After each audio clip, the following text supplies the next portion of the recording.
Police ये कहती है कि ये हमारा कस्टमर आया है, जी जी, ये अभी हमें हमारा किचन चलाएगा, एक ऑर्डिनेंस की जरूरत है।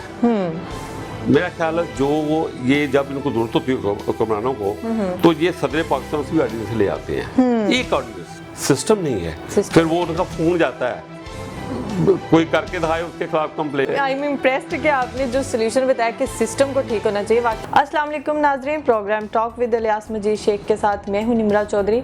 हमेशा की तरह हमारे साथ शेख साहब मौजूद हैं और शेख साहब से आज मेरा बहुत ही अहम क्वेश्चन है, मुल्क में बढ़ता हुआ क्राइम। मुल्क में बढ़ता हुआ क्राइम, उसकी वजूहात क्या है, रीजंस क्या हैं, क्यों ये दिन ब दिन और मिनटों में घंटों में ये बढ़ता ही जा रहा है, रुकने का नाम ही नहीं ले रहा, इसकी मेन वजह क्या है? एक्चुअली चौधरी निमरा साहबा, हमारा जो कल्चर है या हमारा जो सिस्टम है ना, वो क्राइम कंट्रोल नहीं है, वो क्राइम प्रमोट है। वो इस तरह कि जब एक चोर जाता है ना, क्राइम कंट्रोल नहीं प्रमोट है। हाँ, कैसे? कि जब आप एक मुल्ज़िम चोर होता है ना, जी जी, जब वो जेल जाता है ना, वो डाकू बन के बाहर निकलता है। वो देखता है कि यहाँ तो सिस्टम है ही कोई नहीं, मैं जाऊँगा तफ्तीशी से बात कर लूँगा और मेरी जो है मर्जी की तफ्तीश हो जाएगी। फिर वो कहता है मैं कोर्ट में जाऊँगा, वहाँ डिले करूँगा, मुद्दई को थकाऊँगा और मेरी जमानत हो जाएगी, मैं घर आ जाऊँगा। ये तो काम ही बड़ा सौखा है। ये सिस्टम है, जब तक हम सिस्टम को ठीक नहीं करेंगे, सिस्टम जो चोर है उसको डिस्करेज नहीं करेंगे, क्राइम को डिस्करेज नहीं करेंगे, और इस तरह क्राइम बढ़ता चला जाएगा। हमें सबसे पहले सिस्टम को ठीक करना पड़ेगा। सिस्टम की बेसिक वजह यह है कि जो इंसाफ नहीं हम देते टाइम से, जल्दी नहीं देते, मुद्दई को थका देते हैं चक्कर लगा लगा के कभी उठाने, एक तो उसका नुकसान हुआ है, दूसरा वो थक जाता है, और तीसरा आपको कल्चर का पता है कि इतनी रिश्वत जो बढ़ती जा रही है। और एक अगर थानेदार है और उसकी एजुकेशन देखें, उसके बच्चे कहाँ पढ़ रहे हैं, उसकी सैलरी के साथ मैच नहीं करते, वो कहाँ से पैसे आते हैं। इस वाले से कि मैं एक छोटा सा वाकया बयान करूंगा कि जो प्रमोट का जो सिस्टम है हमारा, किस तरह कि मैं आज से 20 साल पहले की बात है कि मुझे बुच्चे की जाने का इत्तेफाक हुआ। वहाँ मैंने हर किसी की ज़बान के ऊपर एक स्टोरी सुनी जी, यहाँ एक सुल्तान अहमद है और ये बहुत ज़्यादा फ्रॉड करता, पूरे पाकिस्तान का मशहूर फ्रॉडिया है, और ये इसका आए दिन पुलिस मुकाबला होता है और फिर ये बंदा ज़मानत पे बाहर आ जाता है। मुझे ये बड़ा दिलचस्प लगा कि ये कैसे पॉसिबल है। मैं मुतलका चौकी तक पहुंच गया। मैंने चौकीदार को जाके, जो उसको वक्त का सब इंस्पेक्टर होगा या चौकी का जो इंचार्ज होता है, वो असिस्टेंट सब इंस्पेक्टर भी होता है, जी जी, अच्छा, उससे मैंने बड़े सवाल किया जाके, जी मैंने ये बात सुनी है, अब चौकी के हेड हो, जरा मुझे वाकई सुनाओ ये बंदा सुल्तान कौन है। उसने उसकी फ़ाइल मंगाई, उसकी मेहरबानी, या तो फ़ाइल लेनी हो तो वो नहीं कोई देता। उसने बताया कि जनाब इसके वाकई वारदातें हैं, आए दिन लोग हमारे पास आते हैं, हम इसके खिलाफ इसको पकड़ते हैं, और पता नहीं मोर देन 20 पुलिस मुकाबले ये बंदा कर चुका है, फिर भी बाहर घूम रहा है। तो मैं आगे क्या वो बात नहीं करूँगा कि ये लोग जानते हैं उसको, जो उस इलाके के रहने वाले हैं।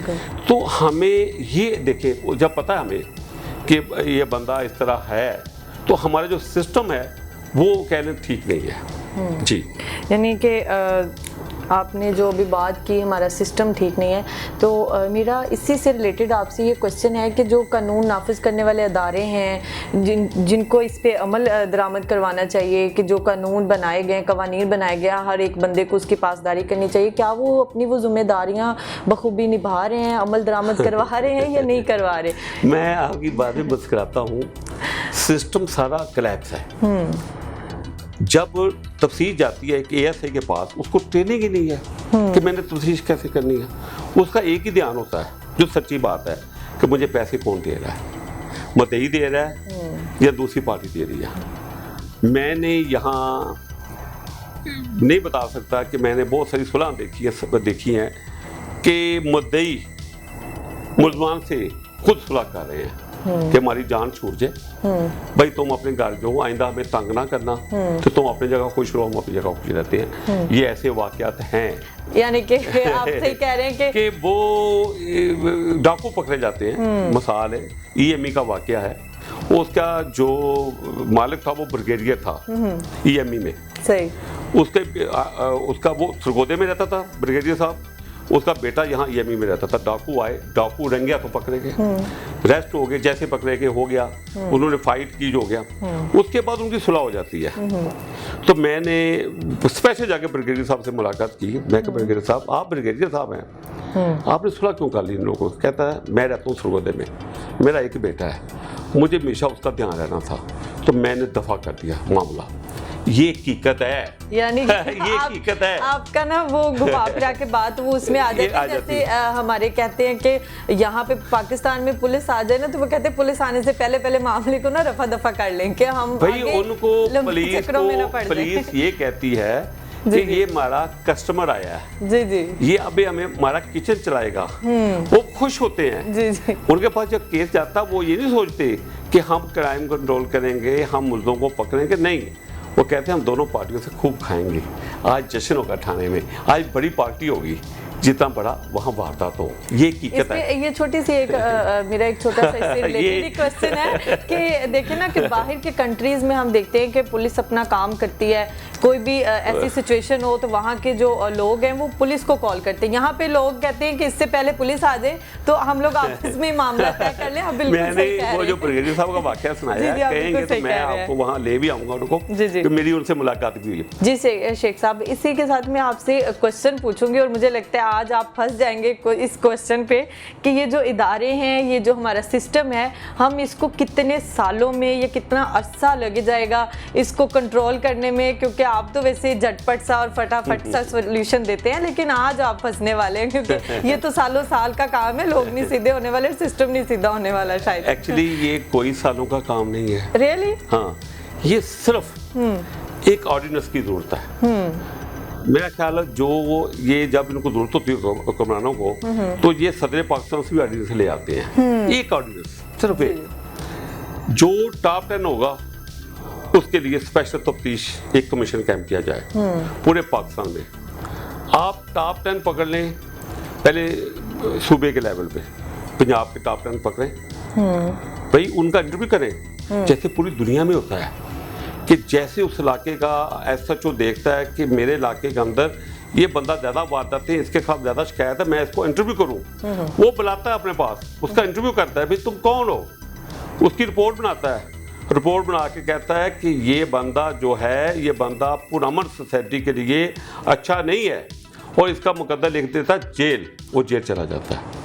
आज ये फैसला कर लें आज हुक्मरान कि जो टॉप 10 होगा उसका हम किसी भी, इसको पहले शुरू करें पाकिस्तान लेवल पे, फिर शुरू करें सूबे लेवल पे, फिर शुरू करें डिवीजन लेवल पे, ऐसे क्राइम खत्म होगा। आप कोई भूल जाएंगे कि यहाँ पर कभी क्राइम भी होगा, क्योंकि ये क्या बात है शेख साहब। नहीं मुझे बताया ना कि जब यहाँ मैं ऐसे ऐसे बंदों को जानता हूँ, यहाँ तो हम ले आते हैं ना कि प्राइम मिनिस्टर ने तहीन की है, तो मुल्क नफसा नफ्सी का शिकार हो जाता है। जी चीफ जस्टिस साहब उनको बुलाते हैं, उनका हक बनता तो इन्हें डांट लग जाती है, उनका राइट है। यहाँ मैं ऐसे बंदों को जानता हूँ, रायवे रोड के ऊपर हैं, जो 20 रायवे, पूरे लाहौर बड़ा पड़ा है, मैं रायवे नहीं लेता नाम, पूरा पाकिस्तान बड़ा है, जिसने 20 कत्ल किए हुए हैं, घरों को बर्बाद किया हुआ है, और आज बाहर फिर रहे हैं। क्यों? सिस्टम नहीं है। फिर वो उनका फोन जाता है, कोई करके दिखाए उसके खिलाफ कंप्लेन, उसको पता है मेरी पुलिस ने हेल्प नहीं करनी, उधर से मुझे जरूर जूतियां पड़ जानी है, क्योंकि ये बात आप बिल्कुल सही कह रहे हैं कि तो लोग फिर क्यों नहीं देंगे? क्यों इस हुक्मरान के अंदर कौन सी पट्टी बांधी हुई इन्होंने, कौन सी ऐनक लगाई हुई है, इनको नजर नहीं आ रही, मेरे जैसे बंदे को नजर आ रही है, तो इनको मेरी तरफ से इस बात पे क्लैपिंग बनती है। आई एम इम्प्रेस्ड कि आपने जो सॉल्यूशन बताया कि सिस्टम को ठीक होना चाहिए, वाकई और ये सॉल्यूशन देखिए, ये यहाँ नहीं है, हाँ। ये पूरी दुनिया में है। बिल्कुल पूरी दुनिया का जो एसएचओ ज्यादा वहाँ क्राइम करने वाला बंदा होता है, उसको बुलाता है, पूछता है, और उसके ऊपर उसकी रिपोर्ट जाती है ऊपर तक, वो बंदे को कहता है ये बंदा नहीं चाहिए। कैसा, ये मुझे बताइए इसमें क्या तकलीफ है? मैं हमेशा कहता हूँ क्या मसला है? नहीं बिल्कुल सही, आपने तो ये आज भी मुझे लाजवाब कर दिया है, मैं इसके आगे कुछ नहीं बोल सकती।